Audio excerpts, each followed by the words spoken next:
Good evening. मैं आलोक BCC के YouTube channel पे आप सभी को आज 4 सितंबर के न्यू करेंट अफेयर के साथ स्वागत करता हूं।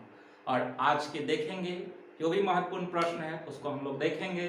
डेली देख भी रहे हैं और आज भी देखेंगे, आगे भी देखेंगे। लेकिन हम ही देख रहे हैं कि क्या ये सही है, आपको भी देखना है, आप भी देखें, इसको जो है वो देखें, नोट्स बनाएं, तैयारी करें। क्योंकि आने वाला जो भी परीक्षा है, आपको पता है कि अब जो भी परीक्षा होता है उसमें करंट बहुत महत्वपूर्ण भूमिका निभाती है। इसलिए आप सभी इसको अच्छा से तैयारी करें, क्योंकि आने वाला परीक्षा में आपका प्रश्न नहीं छूटना चाहिए। और इस उद्देश्य के साथ आप तैयारी कीजिए। देखिए कि आपका तैयारी कितना जबरदस्त होता है और आपका परीक्षा भी जबरदस्त जाएगा।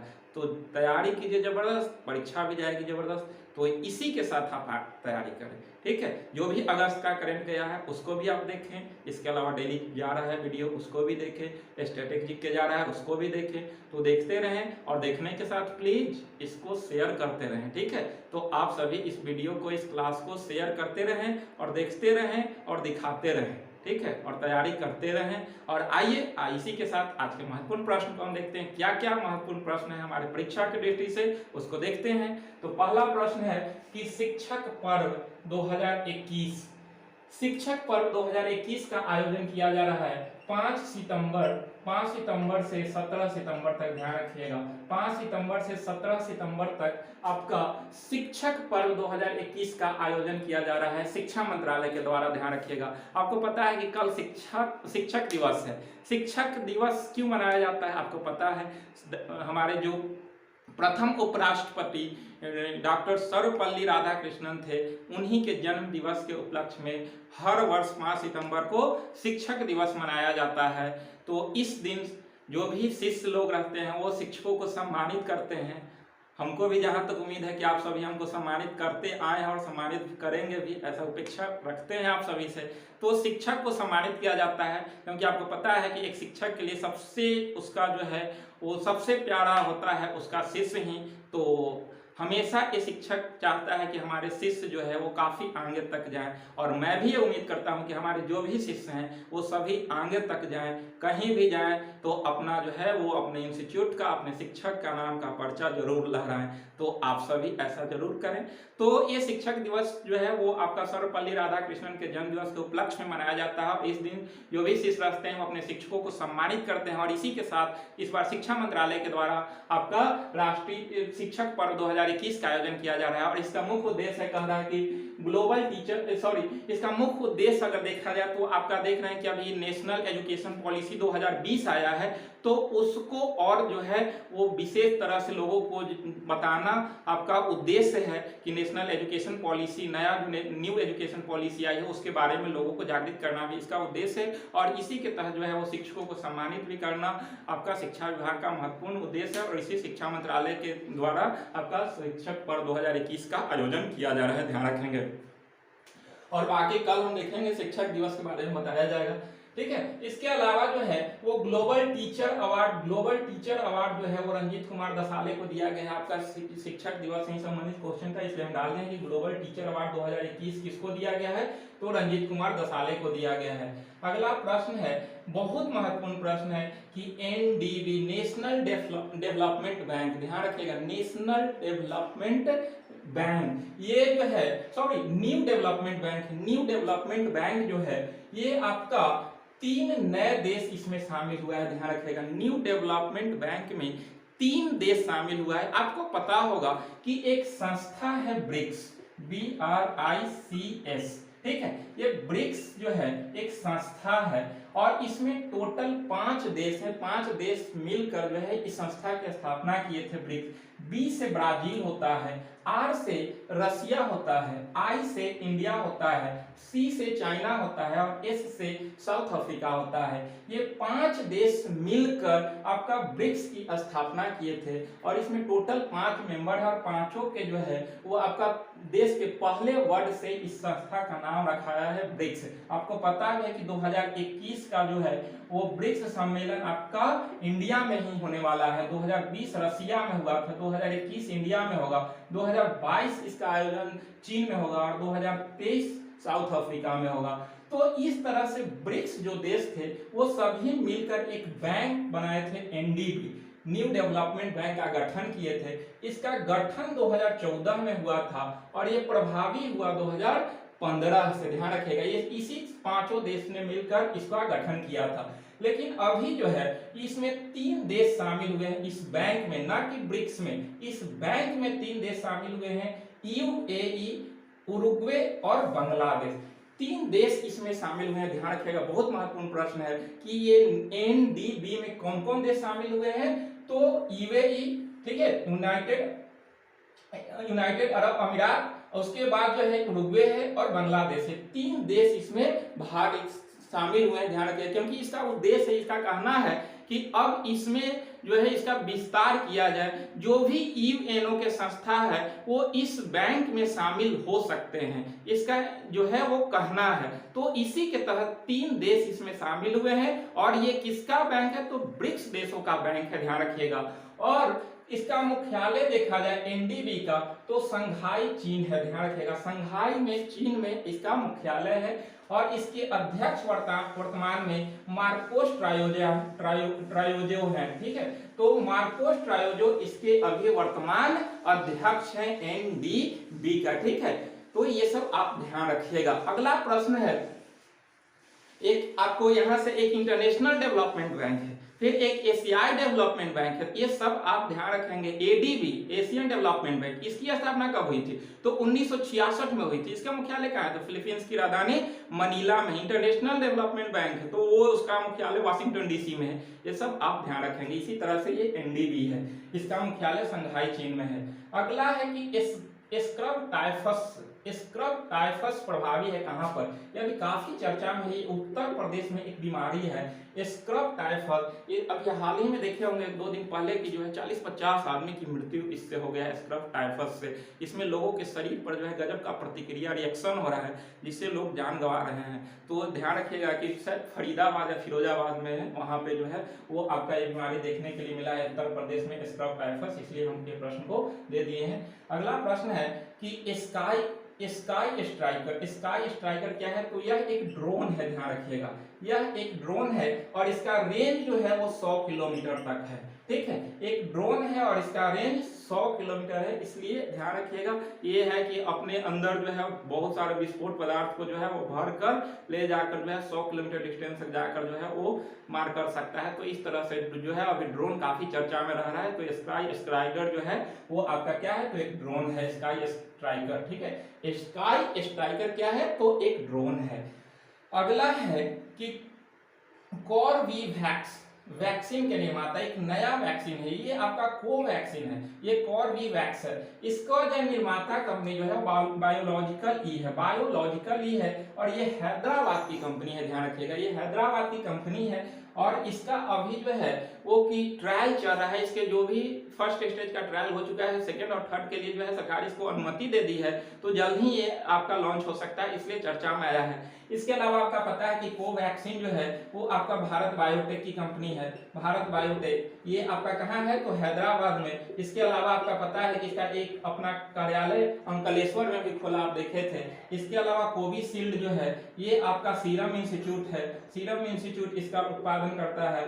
तो इस तरह से ध्यान रखिएगा, सीरम इंस्टीट्यूट। ठीक है, ये आपका गुजरात के अहमदाबाद की कंपनी है। अभी इसी का देखे थे कि जो है साइडस पुणेवाला को जो है वो महाराष्ट्र के लोकमान्य तिलक पुरस्कार भी दिया गया। तो ये सब ध्यान रखेंगे आप प्रश्न को। दुनिया के पहले डीएनए वैक्सीन अभी हाल ही में चर्चा में था काफी कि जाइकोव डी बना की जो है वो दुनिया के पहले डीएनए वैक्सीन जो है वो जाइकोव डी है। अगर दुनिया का पहला वैक्सीन अगर देगा तो स्पुतनिक है, जिसको रूस ने विकसित किया था। ठीक है, तो ये सब कोविड का वैक्सीन है, आप ध्यान रखेंगे। अगला है कि CBDC central bank digital currency, central bank digital currency योजना की शुरुआत किया गया और इसमें 4 देश हैं, ऑस्ट्रेलिया है, सिंगापुर है, मलेशिया है और दक्षिण अफ्रीका है। इसका मुख्य उद्देश्य है कि सीमा पार व्यापार को आसान एवं सस्ता करना, यानी कि ये चारों देश मिलकर जो है वो सीबीडीसी की योजना शुरू किया है, सेंट्रल बैंक डिजिटल करेंसी, जिसके तहत जो है वो सीमा पार इनके जो भी बॉर्डर से बाहर की जो भी व्यापार है उसको आसान और सस्ता करने के लिए सीबीडीसी योजना लाया गया है। तो ध्यान रखिएगा कि इसके तहत कौन कौन से देश हैं, तो इसके तहत ऑस्ट्रेलिया, सिंगापुर, मलेशिया और साउथ अफ्रीका है। ठीक है, अगला प्रश्न है कि ओबीसी ओबीसी को सरकारी भर्ती और परीक्षाओं में 27% आरक्षण दिया। पहले 14% था, 27% कर दिया। मध्य प्रदेश के शिवराज सिंह सरकार के द्वारा किया गया, ध्यान रखिएगा। और ये ध्यान रहे कि वहां पे जो ये आपका जो भी राज्य सरकारी परीक्षाएं लेगी, भर्ती परीक्षा, उसमें उन्हें 27% रिजर्वेशन दिया।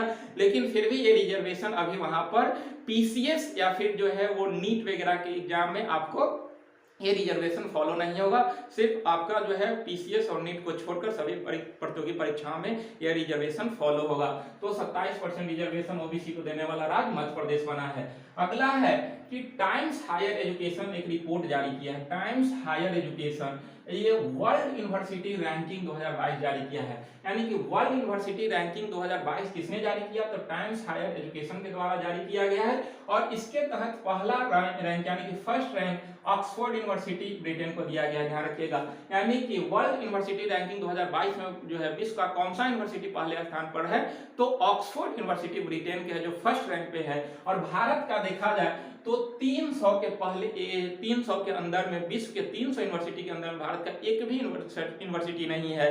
301 से 350 के बीच में भारत के Indian institute for science Bengaluru में है, वो आया है। जबकि 351 से 400 के बीच में आईआईटी रोपर आया है, ठीक है। तो आईआईटी रोपर और इंडियन इंस्टीट्यूट साइंस बेंगलुरु आया है। ये आपका जो है वो 300 से 400 के बीच में समझिए कि विश्व में आया है। तो इस तरह से भारत की यूनिवर्सिटियां का रैंक है। पहला स्थान पर कौन है? तो पहला स्थान पर ऑक्सफोर्ड यूनिवर्सिटी ब्रिटेन है। ध्यान रखेंगे कौन सी संस्था जारी करती है? तो टाइम्स हायर एजुकेशन जारी करती है इस रिपोर्ट को।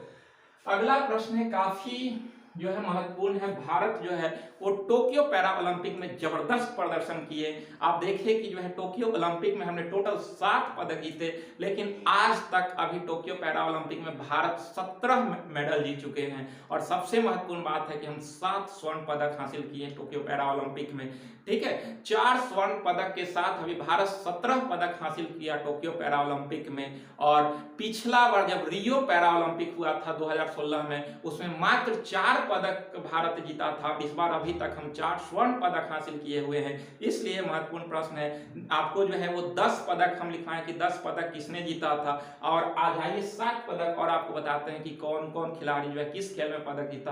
तो इस तरह से हमारा पैरा ओलंपिक में जबरदस्त प्रदर्शन रहा, आप देख रहे हैं। कह रहा है कि अवनी लेखरा, गजब के कमाल की अवनी लेखरा ने 2 पैरा ओलंपिक पदक जीतने वाली पहली भारतीय खिलाड़ी बनी। यानी कि 2 पैरा ओलंपिक पदक जीतने वाली पहली भारतीय खिलाड़ी कौन बनी?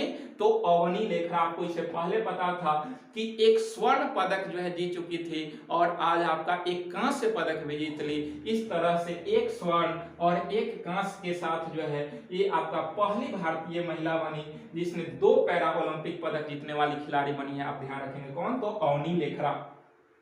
अगला है प्रवीण कुमार। प्रवीण कुमार आपका ऊंची कूद में रजत पदक हासिल किए, ध्यान रखिएगा। प्रवीण कुमार ऊंची कूद में रजत पदक हासिल किए। ये भारत के सबसे युवा पदक विजेता बने, सबसे युवा 18 साल की अवस्था में ये पदक हासिल किए हैं, ठीक है। तो ध्यान रखिएगा। इसके अलावा हरविंदर सिंह तीरंदाजी में आपका कांस्य पदक जीत लिए हैं। Harvinder Singh. Manish narwhal air rifle में आपका स्वर्ण पदक हासिल किए। आज समझिए कि तीसरा स्वर्ण पदक। चौथा में प्रमोद भगत के द्वारा बैडमिंटन में स्वर्ण पदक हासिल किए। और इस तरह से जो है यहाँ पर 2 हुआ और 2 पहले से हम जीत चुके थे, एक अवनी लेखरा और एक सुमित अंतिल भी आपका स्वर्ण पदक दिला चुके हैं। किसमें? जेवलिन थ्रो में आपको स्वर्ण पदक हासिल कराए हैं पैरा ओलंपिक में सुमित अंतिल। इसके अलावा आपको पता है कि ओलंपिक में आपका स्वर्ण पदक जेवलिन थ्रो में ही किसने दिलाया? तो नीरज चोपड़ा ने दिलाया। और इसी उपलक्ष्य में 7 अगस्त को जेवलिन थ्रो डे या भाला फेंक दिवस भी मनाया जाएगा, इस पर घोषणा किया गया है। तो इस तरह से आपका प्रमोद भगत, मनीष नारवाल, अवनी लेखरा और सुमित अंतिल 4 लोग स्वर्ण पदक हासिल किए, ध्यान रखिएगा। तो प्रमोद भगत बैडमिंटन में स्वर्ण पदक, मनोज सरकार के द्वारा बैडमिंटन में कांस्य पदक जीता गया, ध्यान रखिएगा। मनोज सरकार बैडमिंटन में ही कांस्य पदक हासिल किए। सिंह राज अधाना आपका जो है वो एयर क्रिस्टल में आपका रजत पदक हासिल किया, ध्यान रखिएगा, सी राजाधाना। और टोटल जो है इस तरह से 1 2 3 4 5 6 7 हम लिखवाएं तो 10 जो है पहले लिखवा चुके थे, 7 और टोटल 17 पदक आज तक हम जीते हैं। कल लास्ट है, देखिए कितना पदक भारत की झोली में आता है उसको हम देखेंगे, उसके बाद लिखेंगे। तो टोटल 4 स्वर्ण के साथ 17 पदक। अभी तक स्वर्ण किसने जीता? तो मनीष नारवाल, प्रमोद भगत, अवनी लेखरा और सुमित अंतिल। टोटल 4 लोगों ने 4 स्वर्ण पदक हासिल किया, जबकि अवनी लेखरा जो है वो 2 पैरा ओलंपिक पदक जीतने वाली प्रथम भारतीय महिला बनी। ध्यान रखिएगा आप ये प्रश्न को। तो इस तरह से आज का जो है वो इतने महत्वपूर्ण प्रश्न थे, उसको हमने देखा। इसको आप लोग देखिए और जो है जो भी ओलंपिक लिखा रहे हैं उसको एक जगह कर लीजिएगा, और देखेंगे तो पैरा ओलंपिक पे एक अलग वीडियो भी दे देंगे हम। तो इसको आप लोग देखिए बार बार, और इसको नोट्स बनाते रहें, तैयारी करते रहें। अगस्त जो गया उसको देख लें, फिर से रिपीट करते रहें, जब भी टाइम मिले तो इसको रिपीट करते रहिए, फास्ट करके जो है वो आप देखते रहें। इसके अलावा जो करंट डेली जा रहा है उसको बार बार देखें। और आइए आपके लिए एक प्रश्न है, कल टीचर डे है, तो टीचर डे के अवसर पर शिक्षक दिवस कब घोषित किया गया? आपको पता है कि शिक्षक दिवस जो है वो राधाकृष्णन, सर्वपल्ली राधाकृष्णन के जन्म दिवस के रूप में मनाते हैं। तो कब घोषित हुआ शिक्षक दिवस मनाना, ये उत्तर आपको कमेंट बॉक्स में देना है। आप जरूर दें और जरूर बताएं, तभी तो हमको पता चलेगा कि आपकी जो है वो तैयारी क्या कह रही है। ठीक है, इसी से हमको पता चलता है। तो आज यहीं तक, लेकिन फिर से आप सभी को मैं इस शिक्षक दिवस के जो है वो शुभ अवसर पर मैं ये कहूँगा कि प्लीज आप सभी इस वीडियो को, इस क्लास को शेयर करें, सब्सक्राइबर बढ़वाइए, व्यूअर बढ़वाइए। ये सब आपका कर्तव्य बनता है और आप कर्तव्य का पालन जरूर कीजिएगा। ठीक है, तो मेरा रिक्वेस्ट इस शिक्षक दिवस के अवसर पर यही है कि आप इस वीडियो को शेयर करें प्लीज। ठीक है, और आज यहीं तक, फिर से हम मिलते हैं कल, आप लोगों से रूबरू होंगे कल निश्चित, क्योंकि कल शिक्षक दिवस है तो जरूर रूबरू होंगे। और आइए, आप सभी को बहुत बहुत धन्यवाद।